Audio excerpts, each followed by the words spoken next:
97.1 QMG, the best R&B and old school, and $5,000 every day. A little Dottie people show up and show out, and that's exactly what we're going to do on the weekend edition of our Public Affairs show, which gets the word out and let you know what's happening in our community. We have showed up on a Mother's Day weekend.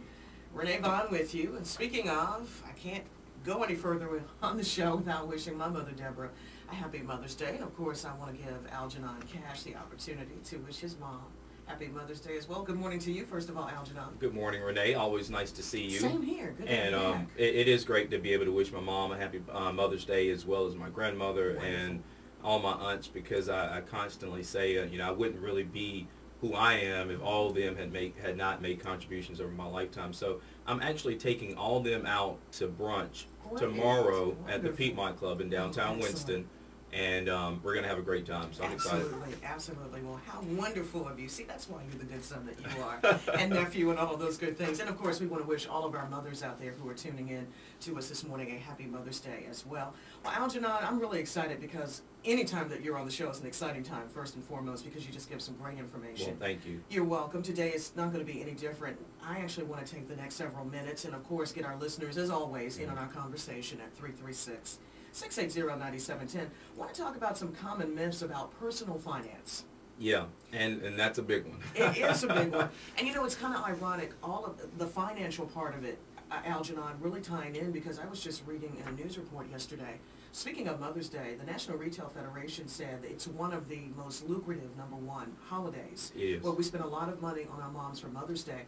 But this year, people might be scaling back a little bit because of our economic situation and people just not quite spending like they used to. Yeah, well, we saw the same thing at the end of 2007 around the Christmas holidays, where we didn't basically ring up as much Christmas sales as we would normally do in previous years.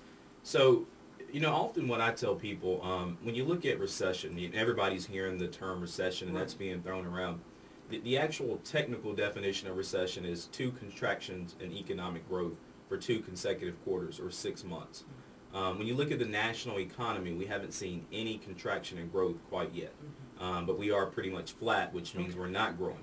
But when you look at the consumers are definitely already in recession because they're dealing with higher energy costs, higher food costs. The labor market is getting a lot weaker. The housing market has pretty much tanked. So you've got all this pressure coming from a lot of different areas, and it's really making it hard for consumers to get out and spend like they used to. Exactly. And that's big, though. It is very big. It is big. Because when you consider that 70% of our GDP actually comes from the consumer. So. Absolutely.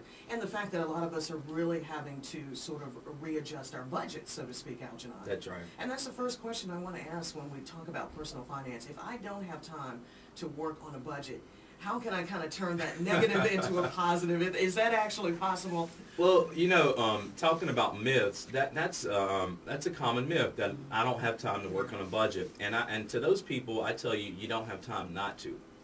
Because it really comes down to, if you don't tell your money where to go, it will typically go wherever it wants to go. Right. So every single month, you've got to be willing to sit down and sort of chart out what you're getting ready to do the next month. Because if you've heard the old axiom, if you don't plan, then you fail, or you basically fail in the plan, or so it's something that you've got to sit down and you've got to make sure you chart out month to month. And it's really not that hard, Renee. I'm going to tell you, it's actually fun. And I come up with a budget for myself every single month. Yeah. It's a little fun if you can sit down and start to get a better handle on your money. The other thing is, when you know where your money is going, you typically start to feel a lot more secure and confident in yourself. So it can be also a good positive exercise. But I'm going to tell you, it takes, once you get started and you start doing it, it takes about an hour a month to just sit down, write down what your income is, write down what you think your expenses are. So that way, if you want to buy that new sweater you saw at the mall, you put it in the budget for next month. Exactly. And that way you sort of know where your money's going. But yeah, I mean, a lot of people feel like they don't have time. And I think, too, that's key, Algenon, is and once we get past that frustration, because I think for a lot of us, that's just simply dread. It is. It's like, oh my goodness, I got to sit down and actually figure out a budget, and once I get that budget, another thing is being able to stick to it. That, too, is key as well. It is, and that's why it's so frustrating, because you sit down, you write the budget, and then next month you don't really follow it, or you don't hit it dead on. So what I always tell people is when you first start budgeting, and you know, I've started to do this. I call budgets spending plans. It's a psychological thing. Most people don't like to budget, but they need to plan their spending. So I just call it something different. But you know, for those first few months, you probably will not stick to it. You won't go by it letter to letter, and you know, it's frustrating.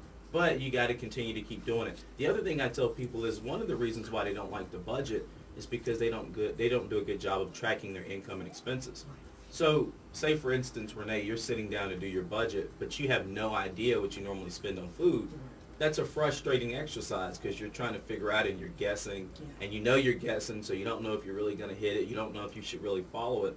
So I track everything. I keep all my receipts so that I know what categories I'm really spending my money on every month, so that when I go to do my budget, I can look back at real numbers and figure out what my numbers are. Now, Algenon, is it also a good idea to kind of keep an eye out on what your bank is doing when it comes to your various accounts, whether you have a personal account, a checking account, the savings, the IRA, and things of that nature? All the time, and you want to do that monthly. A lot of us do not what we call reconcile our bank accounts, meaning that you're tracking your bank account probably on paper or either some kind of computer software, depending on how savvy you are. And then you're getting your bank statements from the bank every single month. A lot of times we're not cross-referencing between what the bank says and what we have written down. And no offense, but sometimes they make mistakes too. They do. Yeah. They do. And I mean, oftentimes I've had to call back into the bank and say, well, hey, I don't know what this charge is. And in fact, this just happened to me a couple of months ago, real world example. I don't know if someone had gotten their hands on my debit card number, or I'm not certain, but someone had bought one of those prepaid phone cards or some type of way that my account had been used for that. And it was only like $30.